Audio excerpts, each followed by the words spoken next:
Exercise 1024 really builds off of the last two videos, so if you're jumping to this one and it seems like a real stretch, make sure you go back and review those last two videos. They slowly ease you into trying to do a synthesis like this. Now I want to do this synthesis, I want to solve this problem twice. The first way, I'm going to start with the starting material and we'll work our way toward the product, and you'll see the sort of thought process you'd use to do that. After we do that though, I want to do the exercise again. I want to start with the product and show you how you could work backwards and connect it to the starting material. Okay, so let's start going forwards. Let's look at the reactant and see, what do you notice? All I notice here is that we have an alkene, looking at that. Now, if that's the only piece of information you have, what can you do with that? What type of reactions? Remember, we have three big types. We have substitution, we have elimination, and we have addition. Those are the three big types of reactions we've learned so far this semester. Both substitution and elimination need leaving groups. We do not have any leaving groups here, so we can't use those. On the other hand, addition needs a pi bond. It needs extra molecular glue that you can use to stick new stuff on there, and we have a pi bond. So that pi bond tells us that what we need to do here is an addition reaction. Okay. Well, so far so good. What should we add? At first glance, you may look at the products and say, maybe we can add an oxygen. What reactions do you know that can create that oxygen? Well, you know three reactions of alkenes that can add an H and an OH. Right? You know acid catalyzed hydration. You could use H2O and H2SO4. With an alkene, you don't need the mercuric sulfate, and that would add H and OH in a Markovnikov way. You could do oxymercuration, demercuration. So first mercury to acetate, followed by water, and then in a second step, sodium borohydride. And that again would add an H and an OH. A third way to add an H and an OH that we learned from the previous chapter is hydroboration oxidation. And the recipe we learned for alkenes was BH3 stabilized by tetrahydrofuran, followed by hydrogen peroxide and sodium hydroxide. And that gave us anti-Markovnikov addition. So the hydrogen went on the more substituted carbon and the OH went on the less. Now, none of these really get us to what we want, which is the ketone there. And so they're sort of dead ends. So we can't add H and OH to the alkene. Okay, what's something else? Another idea you might have. There was another way that you learned to create carbon to oxygen bonds in the previous chapter with alkenes. You might think, okay, what if we do ozonolysis? You treat this with ozone followed by, and when you do this with alkenes, you want to use dimethyl sulfide as the second step. That would saw this in half, and you'd have formaldehyde. That's this left part. And on the other side, you'd have this molecule, which is close. It's so close. But unfortunately, it's not the product. Notice this has this whole part of the molecule, just like this does, but it's missing this carbon. There's a hydrogen here rather than the carbon. So really close. That would be an interesting idea, but it doesn't get us to the product we want. And so again, we get stuck. Okay. Well, that's all the reactions we know to do with alkenes. But we have to do an addition here.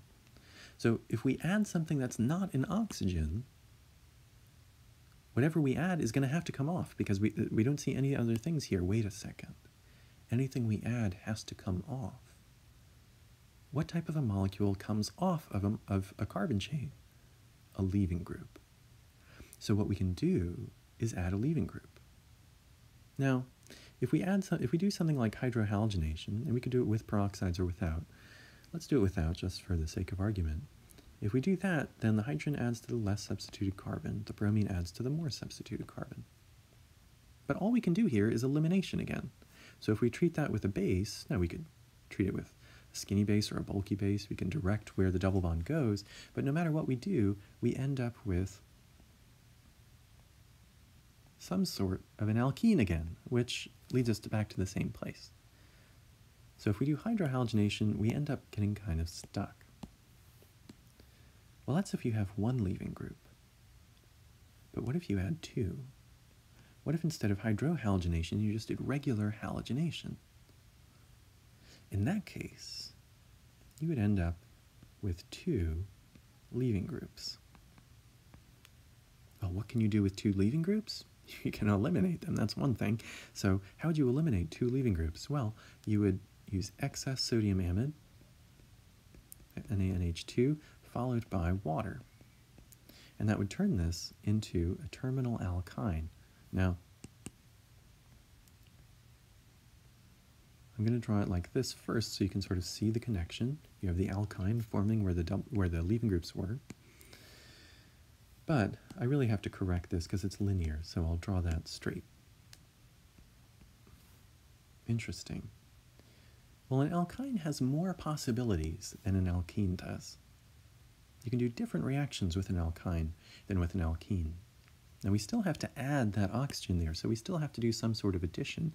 Is there any way to add an oxygen on an alkyne to get this ketone? There is. You'll notice there are two carbons here, a primary and a secondary one. You'll notice that the oxygen went on the secondary one, so that's Markovnikov addition. If you add H and OH onto an alkyne, you get an enol that tautomerizes to give you a ketone. So all you have to do is Markovnikov addition of the oxygen. And you can add water, sulfuric acid, and mercuric sulfate, or mercury 2 sulfate. And that will add and here I can draw the intermediate for you. That would add you'd still have one pi bond. You would add the OH on the more substituted carbon and the H on the less substituted carbon. It's Markovnikov addition. And then that tautomerizes to give you this product.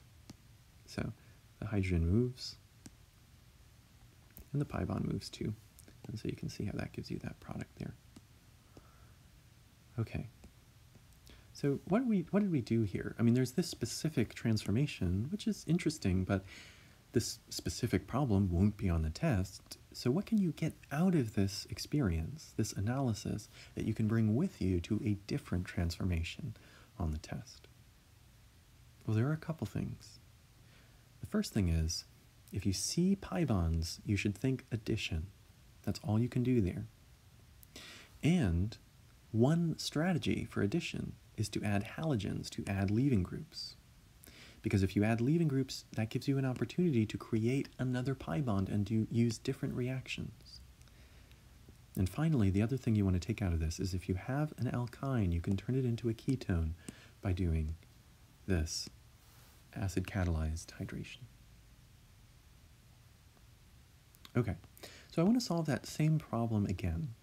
But this time, instead of starting with the reactant, I want to start with the product. I want to show you how you could look at this exercise from a different perspective. Because sometimes, in fact, most of the time, when you're working on these synthesis problems, you'll get stuck. I get stuck. Everybody gets stuck doing these problems.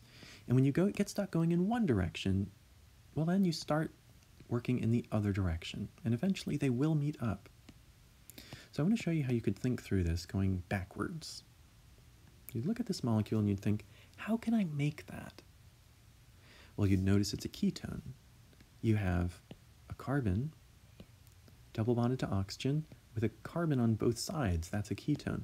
And that should be a key word to you. You know you can make a ketone from an alkyne.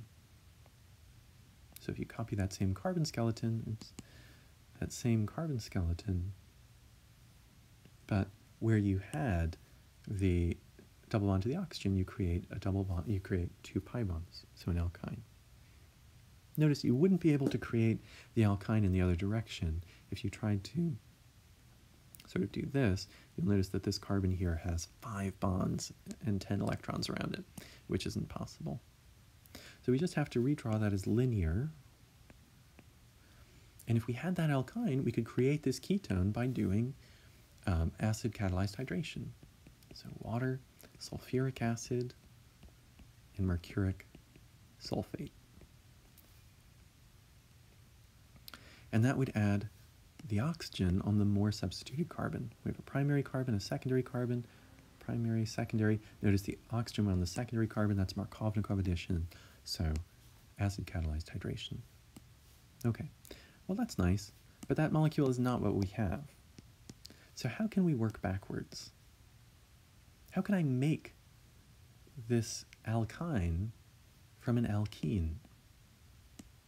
You'll notice that here we only have 1 pi bond, but here we have 2.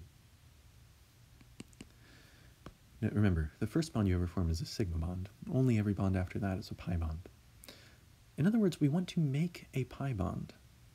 But how can you create a pi bond? You make pi bonds by doing elimination reactions. In other words, we have to do an elimination reaction. But in order to do an elimination reaction, we have to have something to eliminate. And so we can add something to eliminate onto here. We can use a halogen, and it should be halogenation because for each leaving group, we form 1 pi bond. So we need 2 leaving groups to form each pi bond. So you do halogenation in order to have the leaving groups. Once you have the leaving groups, you can use excess sodium amide followed by water, and that turns those leaving groups into pi bonds. And so we end up with the same recipe. First, bromination to get the leaving groups. Second, we create the alkyne by kicking those leaving groups off. Excess sodium amide followed by water. And once we have the alkyne, we can do Markovnikov addition of H and OH with acid-catalyzed hydration. And once the molecule tautomerizes through ketoenol tautomerization, you'll get this ketone at the end.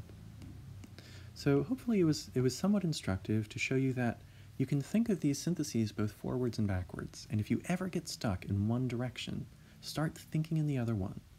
If, for example, you tried to think of this going forwards and you got stuck at some point, then try going backwards. You will end up with the same recipe. It's a way to work through those problems.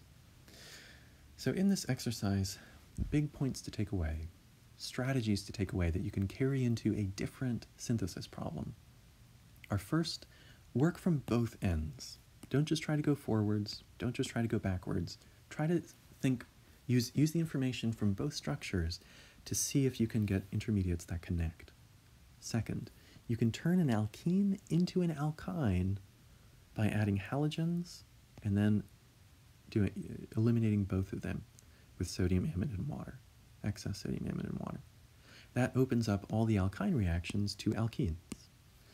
And finally, don't forget, you can create aldehydes and ketones by doing hydration. If you want the Markovnikov addition, acid catalyzed. If you want anti-Markovnikov, do hydroboration oxidation.